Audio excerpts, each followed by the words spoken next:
What's up YouTube, it is a Radman once again, and I'm going to be doing my final unboxing for a while. Asus motherboard is the P8Z77-V LE Plus edition. So let's get started. Let's see if I can get down here. So if it's a bit, I'll try to fix the angle. Okay. Here is a Smart Digi Plus, which is for overclocking. It gives you like clean power and it's very good control. I believe, yeah, I think it still just helps clean power. Precise power control. So, yeah, that's for the power. Easy, what's it called? Easy Start Network Eye Control. That is very helpful because it allows you to prioritize different downloads. Like if you're downloading a game in like a torrent and two different things, and your torrent's taking up like 90% of the bandwidth, you can change it out so you can get like what priority you want. Let's see, USB 3.0. The USB, they have a super speed USB charger for super fast charging to your devices that are connected through USB. And over here you have all your like little certifications and stuff. Windows 8 ready, NVIDIA SLI. It can support two-way SLI or three-way Crossfire, but if you go three-way Crossfire with the 4x speed slot, you are going to be heavily bottlenecked. You're going to get maybe like 5% increase, maybe. I'm not sure really, but something like that. Let's see, Z77 chipset, supports Intel Core processors, I hope.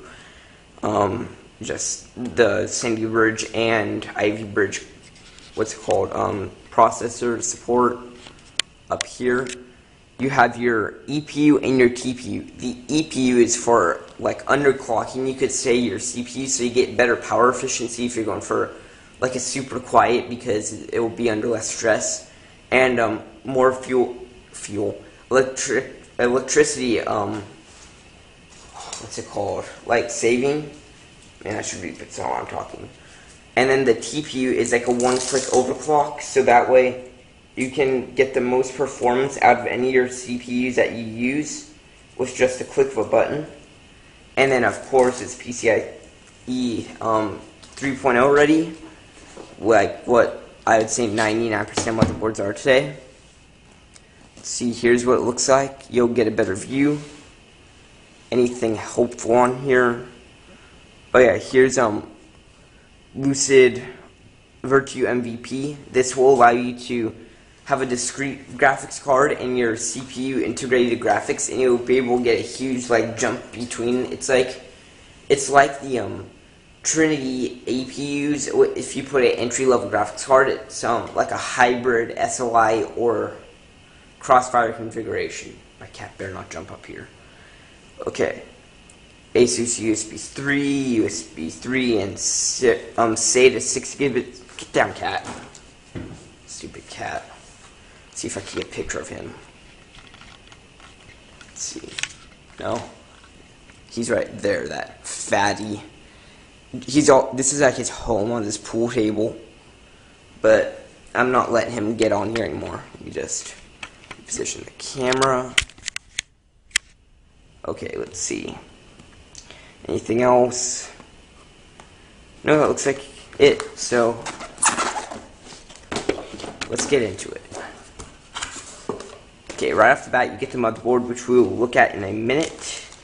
So let me get that out if I'm able to somehow. Okay. There's anti-static bag, so on and so forth. Now let's get into all the user guide stuff and extras. What's this on the back corner? Okay, here's your SATA ports. There are two SATA revision 2 and 3 ports. Let's see. Both of these have one end straight and the other 90 degree. There's 4 of them total. These ones actually have white connectors, which may actually look good in some builds. It depends on like your preference. As you can see, there's white and black. Your one-way SLI bridge, it's flexi. and your I/O shield. This motherboard actually doesn't come with much. And your user guide, which is in, like, oh, okay, that's why I thought hard. That's what she said. Here's your what's it called? Driver disk. Use the latest. Is it multi-language? No, you just have your booklet. It's like that thick. Okay, let's get to the actual motherboard itself now. Okay, close the box. Put on here. Okay, wait a second. And sorry if I miss anything, because this is actually my first motherboard unboxing. This is my first unboxing of anything that's this complex. So, I'm used, like previously, I've only unboxed a power supply, a graphics card, and a case. And that's actually it. So, let's get started here. I'll try to get some close-ups on, like, the shots. Here, I'll hold it sideways so get a full picture. Let's start in this corner. You have your one SATA, what is that? 360 gigabit per second, I believe. It's just straight out right there. So that way, if you need an extra, you have that.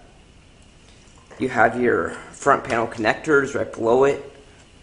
You have 4 USB 2, right? The blue ports. To the right, you have a BIOS button, that little button right next to the very right USB, right there. Next to it, you have your TV header between the two.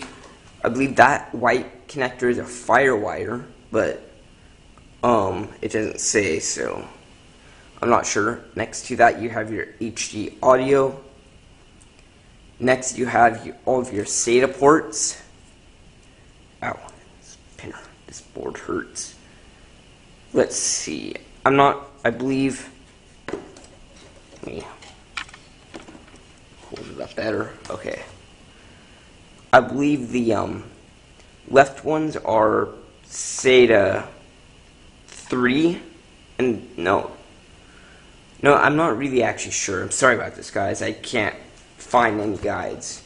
It'll actually give me a second. Let me review this board, like, by myself, and then I will get back to you in just a minute. Right, so I figured out what it was. Two of these, so like these two, are SATA revision 2 3 gigabit per second, so you know. And I figured out, let's see, what these ports are. The two gray ones are SATA revision 3 6 gigabit per second, and the two blue ones are SATA revision 2 3 gigabit per second. Which, if you have like multiple SSDs, you'd want to put the SSDs on the two gray ones, and or the blue one right there, because that is also SATA revision 3 6 gigabit per second. Under that very actually sleek looking heatsink is your chipset. To the side, you have your USB 3 right there, 24-pin power, your Memo K button, which is right there next to it, your various things, and then you have your 4 DIMM slots for your memory. At the top here, let's see, let me reposition this so I can actually get to it. Oh, but you know, there's my fat cat again. Okay, let's see. Here are your two, one of them, your one on the left is your EPU switch, and the one on the right is your TPU switch, like what I mentioned earlier. There is your 1155 socket, so it only has the one arm. There you have your 8-pin supplemental CPU power, and then you have several, what's it called, fan connectors. I'll try to name out a few if I can find them. There's 2 right there. The one on your left is your CPU fan, the one on the right is just a system fan. That white piece right there is one. Let's see. You have one right there. And yes. I don't see to find any, but probably are. You have 1, 2 PCI 1X slots. You have 2 PCI 16X slots. The top one is 16X and the bottom one is 8X. And if you go two-way SOI or Crossfire, you'll get 8X and 8X. So the PCI 16X for Gen 2, which on graphics cards you don't notice a difference unless if you're going like with SSPs, or like those integrated ones that go into the PCI slots, and you may notice a difference because they're super speeds. And then you have, well, I'm shaking. You have 2 legacy PCI slots, and I believe that's it. Oh, never mind, the back panel, the most important part. Okay. Oh, maybe I should get a picture of the back. It's half black with all those connectors. It makes it look brown in most cases. So just look around. You can actually see it's brown on the back. That's really hard to get this super far away. You have your PS2 port for your mouse and keyboard, 2 USB 2. You have your optical out, your HDMI, DVI, VGA, and DisplayPort and DVI out. That has a dual link non-analog DVI. You have 1 SATA, 4 USB 3, gigabit Ethernet, and your 7.1 audio. And I believe that's it for all the stuff that is in my knowledge of this awesome motherboard. And all these parts that I have reviewed will go into my computer build, which I'm going to make a build log today on Saturday.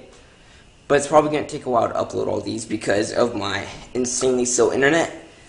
So I will see you guys later. I have one more review to do, and that's of this Phantom case right here. And then that's it. So I will see you later, guys. Bye.